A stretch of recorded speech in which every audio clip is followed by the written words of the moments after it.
Hello and welcome to the Heads and Volleys podcast with me, Lee Dunn.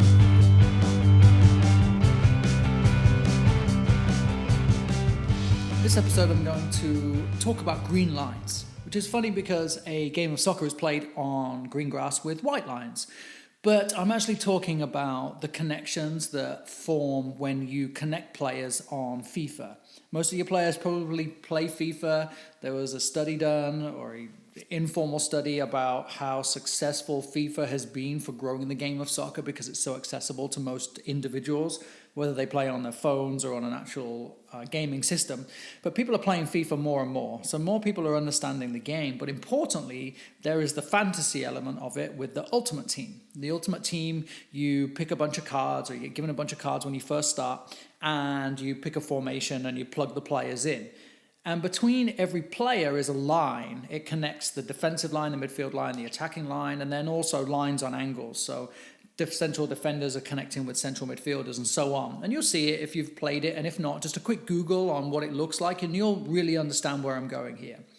But the concept is to turn those lines of connection between the players from red to orange to green.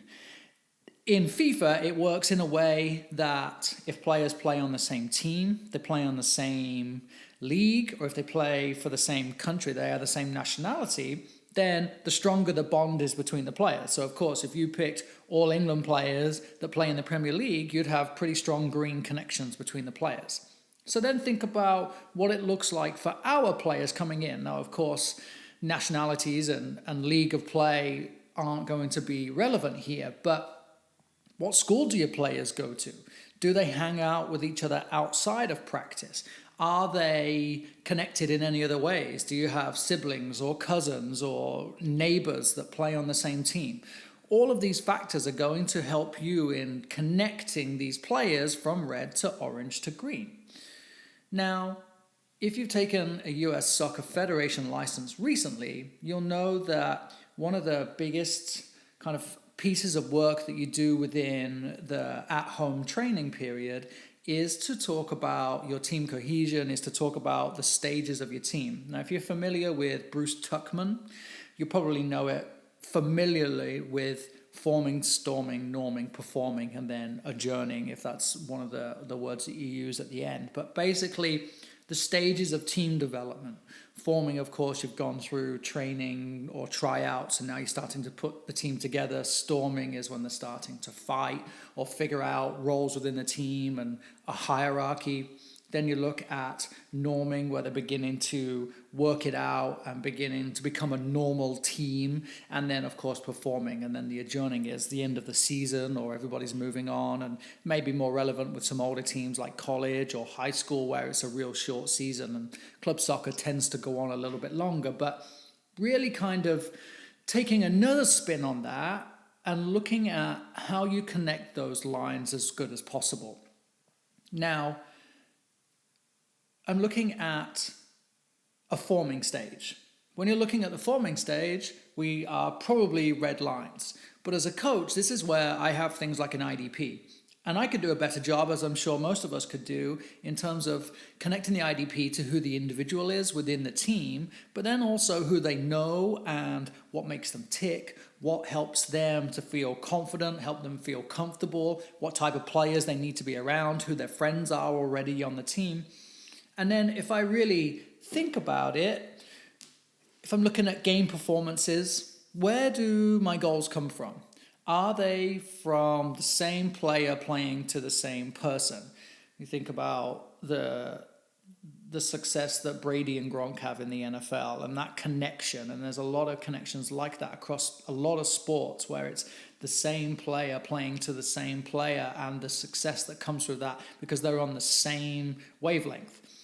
Now, where do we struggle? Do I struggle with a right back and number two not liking the centre back that they're playing next to and not listening to them, or just not trying to help them because they don't really like them?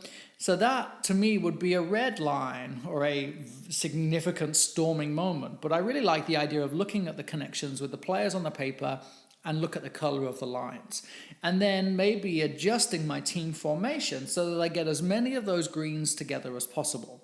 Simple solution may be that all of my players that like each other the best are on the right side of the field, so perhaps we overload on the right side of the field and begin to attack that side.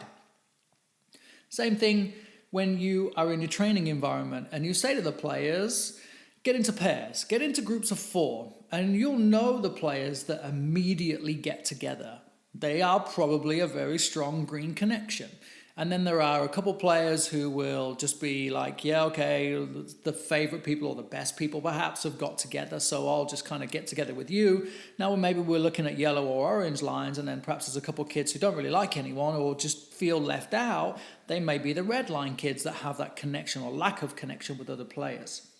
So in your next training session, when you ask them to get into pairs, even if you just do a quick 2-minute activation in pairs, it's a really good observation to look at and say, okay, you guys all got together really quickly because I know that you like each other, you may be the better players on the team. How can I foster that relationship? How can I develop those green lines and spread them out almost like the roots of a tree into the rest of the team? My theory is on this that if my centre back and my centre forward love each other and they get on so well, can I put a strong player between them that can connect them? Or maybe that centre-back plays centre midfield or a defensive midfield and has that direct line of connection with the striker. And you'll see it when you play small-sided games. One of my favourite things to do is say get into pairs and then merge those pairs together and then watch how strong the pairs are with another pair. And it's really, really interesting to watch them grow as a small group. So that's how I build on it. That's how I develop this idea of having green lines or moving, if you're still following Tuckman's work, moving from forming and storming into norming and then eventually into performing. And I think performing takes a while. Of course, we're in the youth soccer world where you probably have games every weekend. If I look at my last 2 weekends, I've just had 6 games, 4 in a tournament because that's really good for players apparently, and then a game on Saturday and a game on Sunday. So now we've played 6 games. We have no choice but to perform, but of course the environment says that we have to win straight away, otherwise we're failing as a team. But we're really focusing, and this is a communication I have with the families that I work with and the players that I work with, that we're always striving to perform. And in this norming or these orange and yellow lines of development, we're really working on us as a group becoming a team that can perform.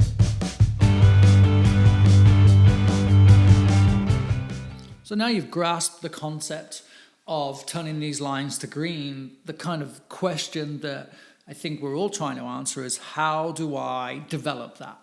And there's several ideas really, and I think if we just stay rigid to our own training environment, whether you're training 2 days or 3 days a week or 4 days even, then the connection is always going to be around the game. And I think that's a strong place because, of course, we're all there for the same reason. But if you've listened to me before, I always talk about the importance of individuals striving because they are the ones that would be going on to college. They are the ones that will be going on to the professional league and not necessarily going with the entire team.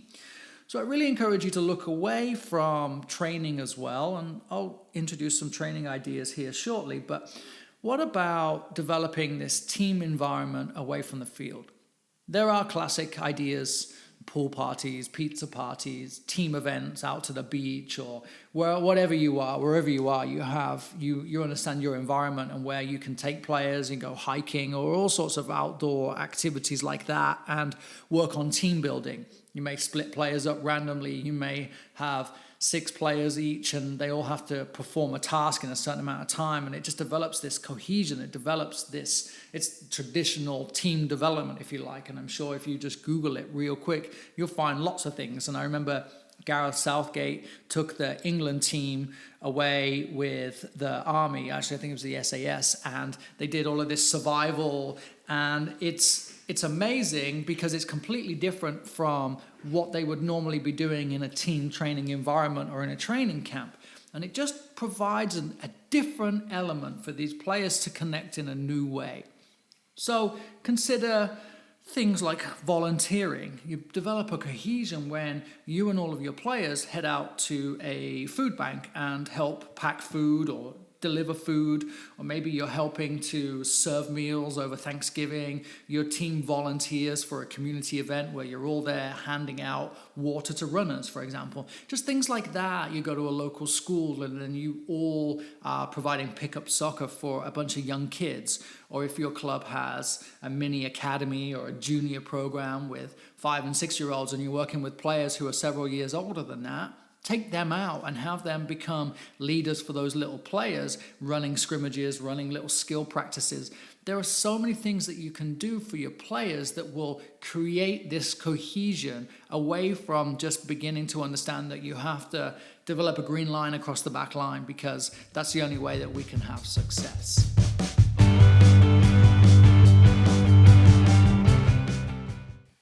So then let's go back to the training environment. Now, of course, you could involve getting to training early and do things like study, where you have fields or you use a local classroom or something like that. If you have your own facility where you can have your players together in a classroom, whether you do some kind of soccer theory or even some private study for their school homework, and you develop a group like that because they sit and they work with each other and they help each other out. But then into the actual training environment, I use small-sided games. I use small-sided games with a purpose. I may do attack against defense, which is a classic kind of training environment game. Maybe you have half field, put your goalkeeper and a back four with a couple of holding midfielders and an outlet, for example. And then you play forwards against attackers. And you play for bragging rights. You play winner takes all. You play the defenders are the best on the team right now versus the attackers who are failing. And of course, be careful if your team's failing to score goals or if you're conceding lots of goals in games, it could go wrong. And I like to have forfeits or punishments, but the punishments are between each rep, the losing team has to get the balls. And it's such a simple little thing, but it's a reward for the attackers. And it's not a punishment like you see kids dropping and doing push-ups or anything like that you see on probably 95% of youth soccer fields. I see it on the field where I train, and the teams next to me are making kids do push-ups when they quote-unquote lose. But we don't get anything from that. Maybe you're working with older players who feel like they need that push, perhaps. They'll tell you that they think it's great and it's really helped them out and they don't want to lose because they don't want to go through the punishment. But in reality, fetching the soccer balls is one thing versus actually doing things like push-ups. And then my own experience has meant that I've seen players begin to storm much more because it perhaps is one player that's letting the team down. And then that player is a weaker player who then has no connection with other players because they're just seen as a liability. So the easiest thing with that player is to not necessarily give them the ball or try and hide them in other ways. So now, instead of developing this player and developing these green lines, they're just becoming a big red circle around them that players begin to avoid. So with physical punishments like that, I really try and avoid them unless I have a fully cohesive group that feel like they need to do 100 push-ups or force the losers to do something like that, because that's what's really going to enhance their own group cohesion. So really pay attention to what you feel like your players need.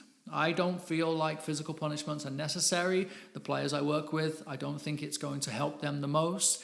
And because I have such a broad spectrum of player and connection amongst the group, this is still fairly new for these players. It's not worth me punishing them like that. I don't want to do that to them. Now, you may do things like addressing bonus goals in training when the ball is worked through the lines. And I really like this because it rewards that connection. So a goal is worth 1. But if we build from the back and play through the lines and score, whether that's within a certain amount of time or without losing possession, for example, that goal is going to be worth 2 or 3 goals, or it may win the game outright, depending on what the small-sided game is. But it's a bonus and it's a reward for them playing in the specific ways that's going to help us develop these connections.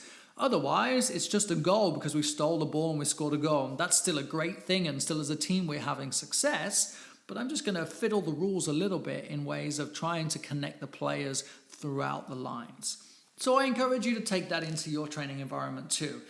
I talk a lot about observing our players, and not just observing and seeing how they're doing or what their needs may be, but also the relationships amongst players. I know that I work with teenage boys, and they will be boisterous and they will be rude to each other, and they will often say mean things or not pass to someone on purpose. And I see it all the time.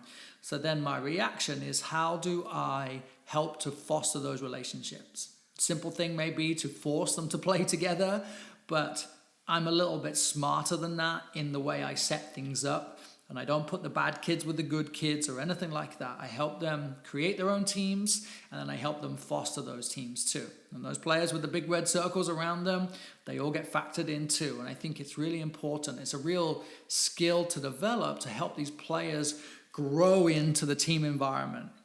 And to finish off here, why do we want that? We want that because it's going to be success for all of them. A player may quit the game because they say they don't like soccer, when in reality, they actually just had a really awful time with a couple of players on their team who were bullies or who were rude all the time.